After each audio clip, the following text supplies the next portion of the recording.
This is Cathy Mott of CWC Leadership Development. This is another Tuesday Tidbit brought to you by the Regroup Advisors. And today we're going to be talking about how to engage in healthy conflict. I know just the thought of conflict being a healthy thing can be something that is far stretched, what it seems like.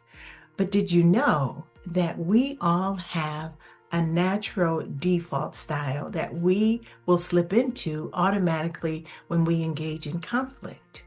And so most people avoid conflict. First of all, I want to start off with the definition of conflict, that it is two opposing opinions. That's conflict. It doesn't mean that it's a fight. It doesn't mean that it has to be a drag out, a brawl.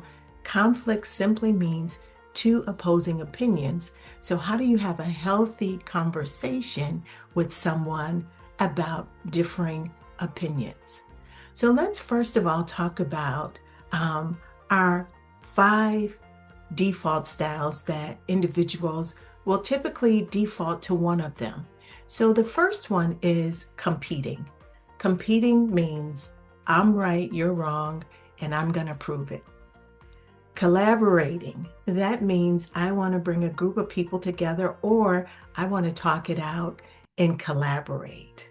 Then there is compromising. Compromising means I give a little, you give a little. Then there is avoiding. Avoiding is I don't say nothing, I just simmer on the inside. And the last one is accommodating, meaning that I'm always the person that is accommodating others. Now, the interesting thing is we as adults typically will deal with conflict the same way that we dealt with conflict as we were growing up as children within our family. So I want you to think about, how did your family in general deal with conflict? Did they avoid it, never talk about it? Were they competitive, maybe going toe-to-toe with one another? So however we dealt with conflict growing up will typically be the way that we deal with conflict as an adult, unless we choose to do something different. So once you recognize what your default style is, you have an opportunity to be able to manage that. The other thing is to think about the conflict and having the conversation with someone as just that, a conversation. When you initiate a healthy conflict conversation, it puts you in the driver's seat. Most often, people are not thinking about having that conflict conversation. They might be avoidant. So it puts you in the driver's seat when you step up to have the conversation. The other thing that will make this conversation go a little bit smoother is asking for permission. Can we sit down and talk about whatever it may be, A, B, C, D, and E? So asking them, do they have time, and can we sit down and talk about it? The other thing to remember when dealing with conflict is if you can get to the point where you invite a person into the conflict without saying the word you. When we say you, it puts a person on a defense. So I'm going to give you an example. Can we sit down and have a conversation about our meeting last week?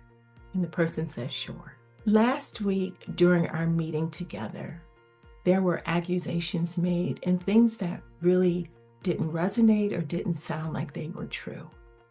And I would like to have an opportunity for us to talk about it. Some of the things that I heard, that my work was lacking, it wasn't up to par, and that I hadn't been in the office for 2 or 3 days. And that is not my perspective. How do you see it?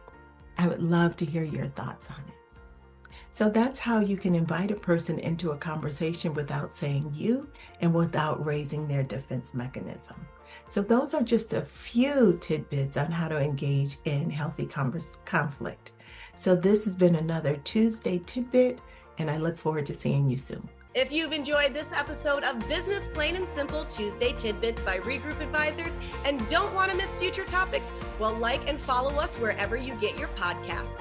Interested in learning how Regroup Advisors can help your company? Contact us at info@regroupadvisors.com or online at regroupadvisors.com.